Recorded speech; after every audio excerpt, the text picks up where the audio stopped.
Señores, vamos a hablar de vientos fecundantes y sueños fecundantes. Vientos que embarazan, sueños que preñan.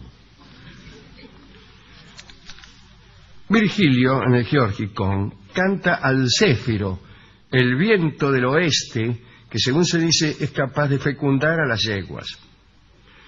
Escribió Plinio al respecto. No sé si el viejo o el joven, pero escribió esto. Es bien sabido, parece que es el viejo.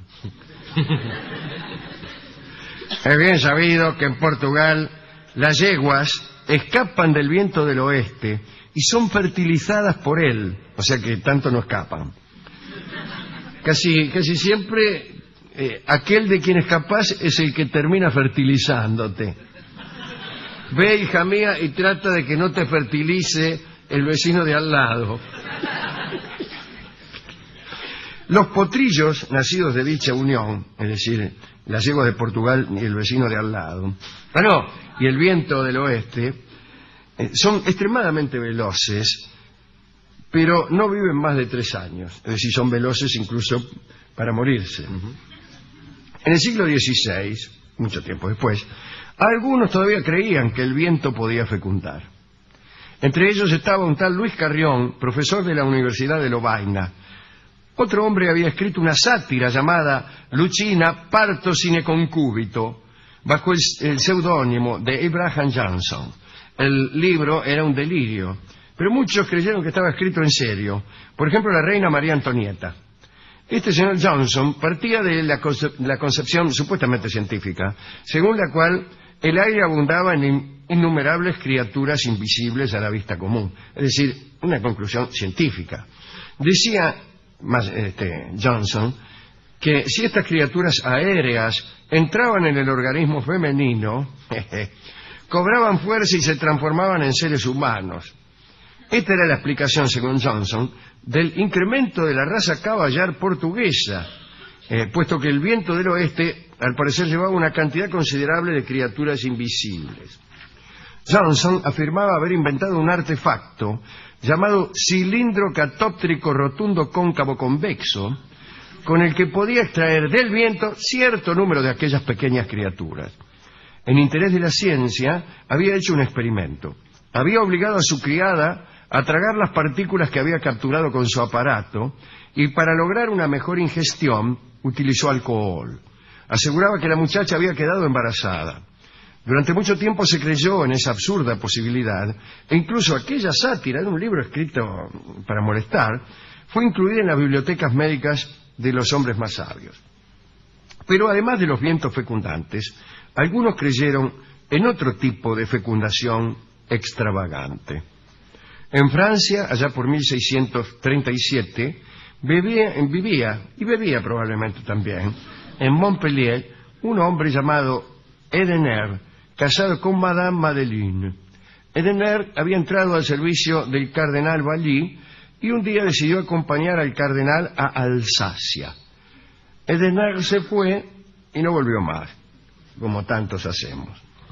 Luego de 4 años de ausencia, Edener se murió. Por diversas razones, Madame Madeleine no había podido seguir a su esposo cuando viajó y se quedó esperando su vuelta, según decía ella, en estricta y virtuosa reclusión.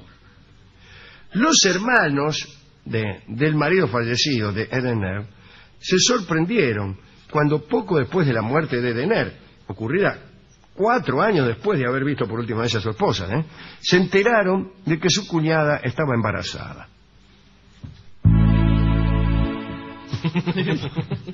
Perdón. La sorpresa se convirtió en indignación cuando vieron que Madame Madeleine había dado a luz a un niño, así que estaba todo mal.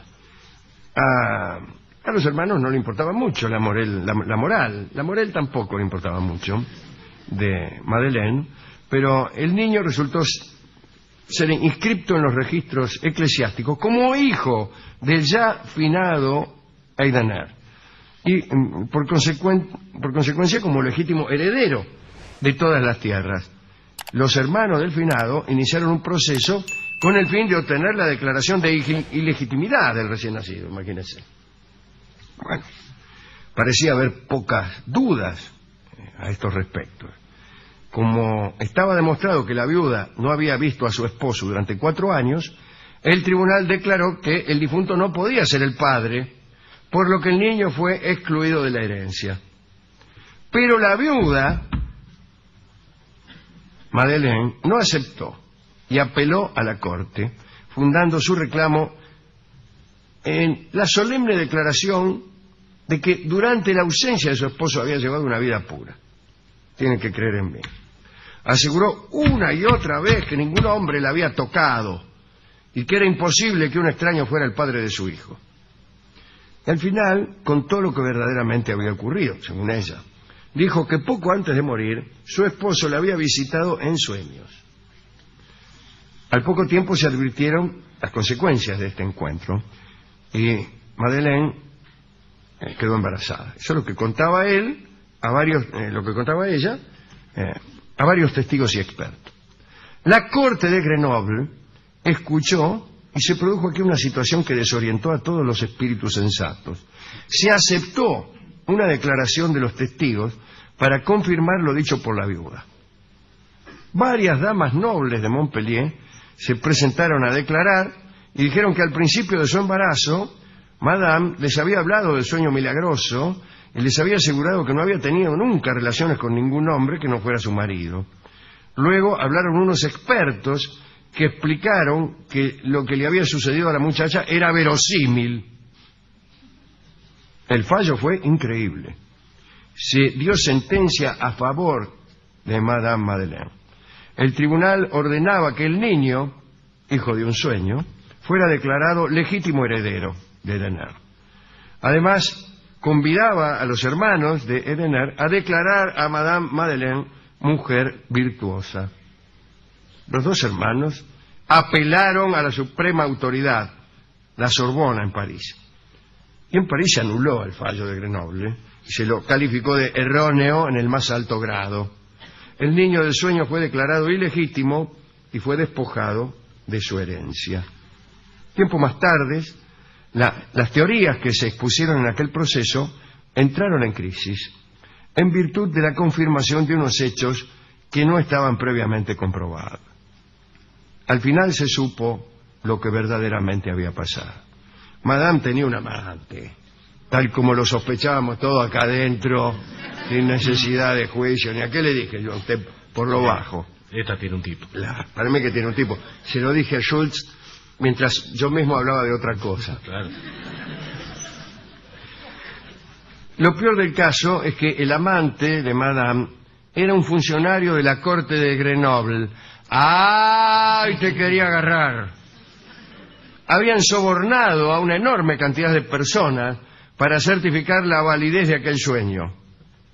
Finalmente, Madame perdió sus propiedades y los cuñados del finado... No los cuñados, los hermanos del finado señor Edener se hicieron con las tierras. ¿Qué le parece? Estupendo. Yo quiero dedicar esta charla al que inventó el cilindro catóptrico rotundo cóncavo convexo y al poeta Virgilio, que era un poeta que le cantaba al céfiro como viento embarazador de yeguas. Había también, hubo, y con mucha mayor frecuencia, lagunas o lugares donde el solo baño embarazaba a las damas. En la Grecia clásica había algunos de estos lugares. Un ebemerista, es decir, una persona que busca rastros de verdad en las leyendas, diría que muy probablemente en algún balneario donde iban muchas minas y se pegaban una enjuagada desnuda en las aguas de una laguna, bueno, es muy probable que quedaran embarazadas, pero no por el agua, sino por otros señores que también habían tenido la idea de enjuagarse en la zona, en el mismo lugar.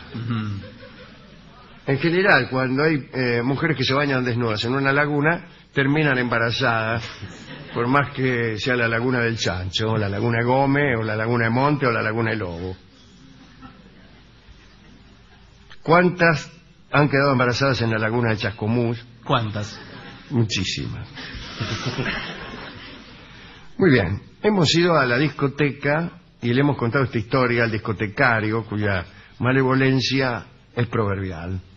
Enseguida empezó a hablar de mujeres de su barrio que quedaban embarazadas aún después de que su marido se había ido por 2 años al Canadá y cosas por el estilo.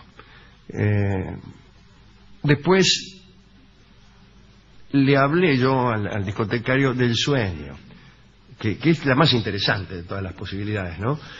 Saber si te pueden embarazar durante un sueño. Si una dama puede soñar con un señor con tal intensidad que quede embarazada por las acciones de este señor durante el sueño. A mí me parece que sí. En cualquier caso, las madres deberían advertir a sus hijas que desconfíen aún de los señores con los que sueñan. Y especialmente de los señores con los que sueñan, que son los que generalmente te embarazan. Claro. Bien, el caso es que el discotecario me dio un disco, un tango, llamado Volvió una noche. Volvió una noche. ¿Quién volvió una noche? El señor Edener. Volvió una noche en un sueño solo para embarazar a Madame Madeleine y engendrar un hijo que después fue despojado injustamente de su herencia. Canta Carlos Gardel. Adelante.